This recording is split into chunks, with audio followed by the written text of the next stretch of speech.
প্রিয় ভাইরা শুনেন, এই নবীর কথা মতো যদি দুনিয়াতে না চলেন, নবীর কথা মতো দুনিয়াতে আপনি না চলেন, পরিবার পরিজনকে না চালান, রাষ্ট্রীয় পর্যায় পর্যন্ত যদি নবীর কথা মতো আপনি না চলে, তাহলে নিশ্চিতভাবে আপনি শুনে রাখেন, মৃত্যুর পরে কোনোদিন নবীর পরিচয় দিয়ে জান্নাতি হতে পারবেন না। কোনোদিন নয়। মৃত্যুর পরে আপনি নবীর পরিচয় দিয়ে যে জান্নাতি হবেন, সেটা কোনোদিন সম্ভব নয়। এই জন্য দুনিয়াতে করতে হবে কি, প্রত্যেকটা মানুষকে দুনিয়াতে একটা জিনিস লক্ষ্য রাখতে হবে, আরে আমার বাবা এই ঘর, এই জমিন, এই বাজার, এই মাঠ, এই দেশ কত সুন্দর পরিচালনা করেছে, আজকে আমার বাবা কোথায় গেছে? আছে না?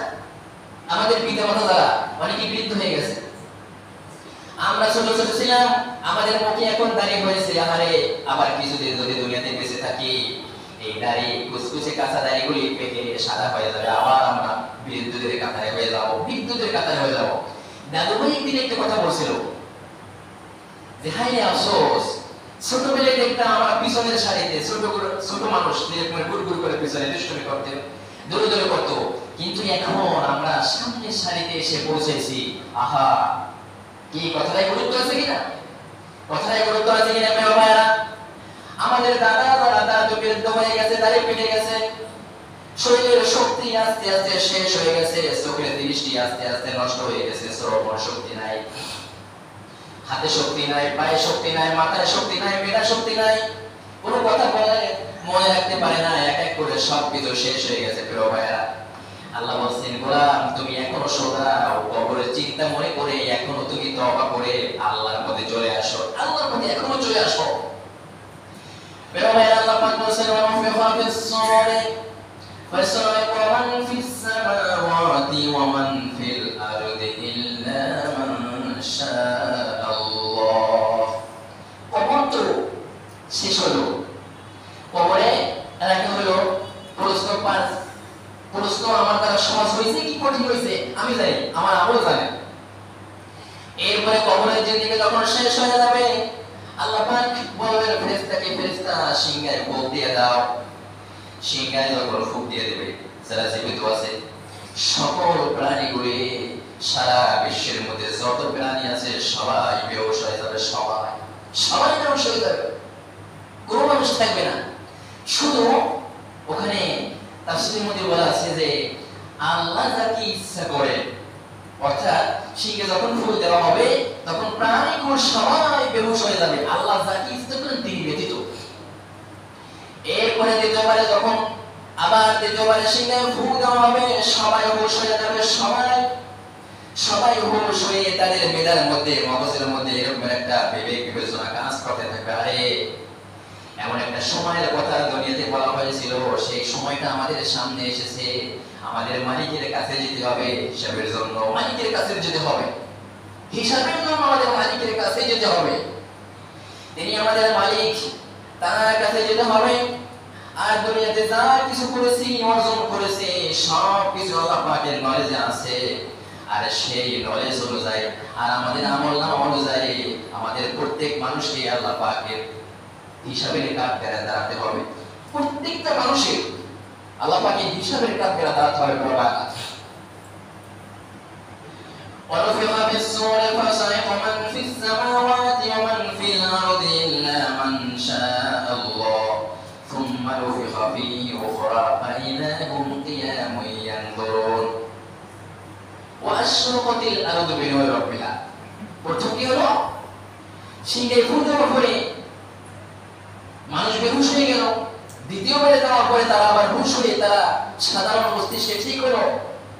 তারপরে আল্লাহ পাকের নূর দিয়ে সারা বিশ্বকে আলোকিত করে দেবেন।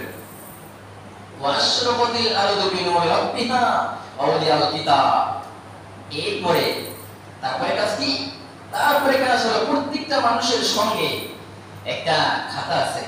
প্রিয় ভাইরা, প্রত্যেকটা মানুষের সঙ্গে খাতা আছে, কিন্তু সেই খাতা তো অদৃশ্য, দেখি না। শ্বাস করেন সবাই, শ্বাসটা করে মারা যান, দেখেন, বলতে পারেন যে যারা দেখি না সেটা বিশ্বাস করি না। আহা, এক ধরনের মানে কি বলে, তাদের নিজেদের পায়ে নিজেরা কুড়াল মারলো যে আল্লাহকে দেখি না, বিশ্বাস করি না। যাই হোক, সাবজেক্ট ওটা না, ওটা বলবো না। আল্লাহ পাকের নূর দিয়ে সারা বিশ্বব্যাপী নূর দিয়ে আলোকিত করে সকল আলোকিত করে দেবেন। অবদিয়াল কিতাবের পর দুনিয়াতে মানুষ যে কিতাব অর্জন করেছে, যে সকল কাজ করেছে, সব কিছু লেখা হয়েছে, সব কিছু লেখা হয়েছে। সেই লেখা অনুযায়ী প্রত্যেকটা মানুষকে সামনে অগ্রসর হতে হবে। সামনে ওয়াজিয়া বিন নাবিয়িনা ওয়াস শুহাদা ওয়া কুদিয়া বাইনাহুম বিল হাক্কি। এখানে সিংহায় ফুট দেওয়ার পরে আমরা যে যারা কবরে আছে তারা উঠবে, যারা দুনিয়াতে আছে তারাও বেহুশ হয়ে তারাও ঠিক হয়ে যাবে। তারা কিসের জন্য হুঁশ হবে? আমল নামাটা স্থাপন করা হবে কিসের জন্য? যে দুনিয়াতে তাকে একটা নির্দিষ্ট সময় দেওয়া হয়েছিল, সেই সময়টা সঠিক মানে সঠিক কাজ করেছে কিনা। এই জন্য সাক্ষী করাকে আনা হবে। সাক্ষী হলো প্রধান সাক্ষী হলো নবী। ওয়াজিয়া বিন নাবিয়িনা ওয়াস শুহাদা ওয়া কুদিয়া বাইনাহুম বিল হাক্কি বিরওয়ালা। নবীদেরকে আমাদের সামনে আনা হবে এবং সাক্ষী আমাদের সামনে আনা হবে। একটা জিনিস দেখেন, এই এলাকায় কতজন ভালো মানুষ এবং কত খারাপ মানুষ, কতজন ভালো মানুষ এবং কতজন নিম্নগামী মানুষ। চোখ বুঝে দেখেন না? চোখ বন্ধ করে দেখতে পারেন কিনা? একজনের আরেকজনের কাছে সাক্ষী পেয়ে যাবেন। প্রিয় ভাইরা, যদি কোনো সময় ভুল ত্রুটি করে থাকে, অন্যায় করে থাকে, কোনো মানুষকে সাক্ষী বানাবেন না, কোনো মানুষের সঙ্গে এই কথাটা শেয়ার করবেন না। আপনি মনে মনে তওবা করবেন। যদি কোনো মানুষের হক নষ্ট করে থাকে, তাহলে সাধ্য অনুযায়ী তার কাছে গিয়ে তার কাছ থেকে আপনি মাপ চেয়ে আনবেন। কোনো মানুষকে বলবেন না। আর যদি আল্লাহর হক নষ্ট করে থাকে, রাতে তাহাজ্জুদ নামাজ পড়ার পরে কান্নাকাটি করবেন, আল্লাহ দয়া করে আমাকে মাফ করে দাও, দয়া করে আমাকে মাফ করে দাও, কিন্তু কোনো মানুষকে সাক্ষী বানাবেন না। সেই সাক্ষীর কথা বলে সূরা মারইয়াম। এই সূরা মারইয়াম আপনারা তেলাওয়াত করবেন, দেখবেন এখানে কি এই সাক্ষীর কথা আল্লাহ পাক বলেছেন। আল্লাহ বলেছেন তোমাদের আমলনামায় স্থাপন করা হবে, এর মানে সাক্ষীগণকে ডাকা হবে না, তোমাদের নবীগণকে ডাকা হবে। নবীগণদেরকে বলা হবে, ও নবীরা, দুনিয়াতে আপনাদেরকে আল্লাহ পাকের এই যে আরশে আজিম থেকে বিশাল কিতাব দিয়ে আপনাদেরকে দুনিয়াতে প্রেরণ করা হয়েছিল।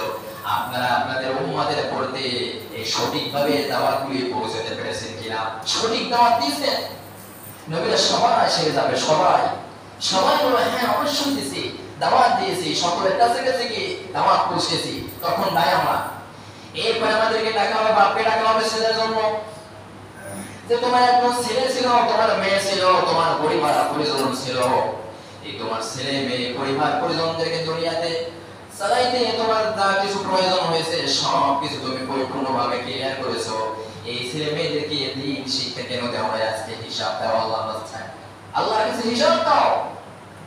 ছেলে মেয়েদেরকে দিন শিক্ষা দাও না কেন? আহা প্রিয় ভাইরা, ছেলে মেয়েদেরকে দিন শিক্ষা দেবেন, তাদেরকে ভালোবেসে পৌষ মাসে ওই যে ফজরের সময় ওই লেপির ভিতরে রাখবেন। তাদেরকে সেটা ভালোবাসা নয়, সেটা তাদের গায়ে কুড়াল মারা, কুঠার মারা, তাদের শরীর থেকে রক্ত ঝরানো। আপনার ছেলে মেয়েদেরকে দরদ করবেন। এত বড় বিশাল চতুর্মাসের লম্বা দিয়ে এই যে তোমার রোজা রাখার দরকার নাই, এটা তাদের জন্য আপনি স্নেহ বললেন না, ভালোবাসা বললেন না, তাদের প্রতি আপনি খারাপ আচরণ করলেন। ঘরে পোলাও রান্না করা হয়েছে, বিরিয়ানি রান্না করা হয়েছে, গোশ রান্না করা হয়েছে, আপনি ছেলে মেয়েদেরকে দেবেন না ভালোবাসা। আরে আমার কত আদরের ছেলে মেয়ে, তোমাদের খাওয়ার দরকার নেই, আমি খাই। ভালো কথা না? এটা যদি ভালো কথা না হয়ে থাকে, আপনার ছেলে মেয়েদেরকে 9 বছরের পরে নামাজের তাগাদা দেবেন, প্রতিদিন কোরআন তেলাওয়াতের তাগাদা দেবেন। আপনি মনে করবেন আমার ছেলে অথবা মেয়ে কবরে যদি শান্তি পায়, তাহলে আমিও শান্তি পাবো, আমি শান্তি পাবো। প্রত্যেকটা মানুষকে এই যে আমলনামা আমাদের কাছে, সেই আমলনামা কিয়ামতের দিন আমাদের সমাধানে দেওয়া হবে। কি আছে না? বড় বড় উপরস্থ যারা বসের আছে, আহা কত কমের পয়সা দিয়ে টাকা পয়সা চুরি করে, তার ব্যক্তিগত ব্যাপার, কিন্তু কোরআন বারবার হুঁশিয়ারি করেছে, খবরদার এই টাকায় পয়সা দিয়ে তুমি বিল্ডিং করলা, বাড়ি করলা, ব্যাংক ব্যালেন্স করলা, তুমি মৃত্যুর পরে তোমার ছেলে মেয়েদেরকে যদি প্রশ্ন করো একদিন জাহান্নামে যাওয়া, বলে না তোমাকে চুরি করতে আমরা বলেছি না, কেউ আপনার জাহান্নাম নেবে না। এজন্য আল্লাহ বলেছেন ওয়াশরাফাতিল্লাহু বিনুরি রাব্বিহা ওয়া ওয়াদিআল কিতাবা ওয়া জিআ বিন নাবিয়্যিনা ওয়াশ শুহাদা'i ওয়া কুদিয়া বাইনাহুম বিল হাক্কি ওয়া হুম লা ইউযলামুন। আর সেই দিন মানুষের কাছ থেকে পরিপূর্ণ পুঙ্খানুপুঙ্খ হিসাব নেওয়া হবে। ওহুম লা ইউজলামুন, কোন মানুষের প্রতি জুলুম করা হবে না, কোন মানুষের কাছে জুলুম করা হবে না যে তুমি বেদিন ছিলা সেজন্য তোমার উপরে আজকে একটা বোঝা চাপাই নেই। বিষয়টা এমন না যে এক্সাম করেছে সেই পরিপূর্ণ পাই টু পাই তার হিসাব দেওয়া হবে। যদি আপনি 1 বছরের জন্য জাহান্নাম আপনার জন্য হয়ে থাকে, জাহান্নাম 1 বছর। যদি আপনার জন্য 1 মাস, মনে করেন যদি 1 মাস জান্নাতের আরামায়েশ আপনি ভোগ করবেন, আপনার প্রাপ্য যে ফল আছে সেটা তাই হইছে তাই হবে। এজন্য কোনো মানুষের প্রতি কোনো জুলুম হবে না। ওফিয়াত কুল্লু নাফসিন মা আমিলাত ওয়া হুয়া আ'লামু বিমা ইয়াফআলুন। ওফিয়াত কুল্লু নাফসিন মা আমিলাত, তোমরা দুনিয়াতে যা কিছু করছো, যা কিছু করো, আল্লাহ পাক স্বয়ং তিনি সবকিছু দেখছেন এবং তার নলেজে আছে। কিয়ামতের দিন সেই অনুযায়ী তোমাদের বিচার হবে।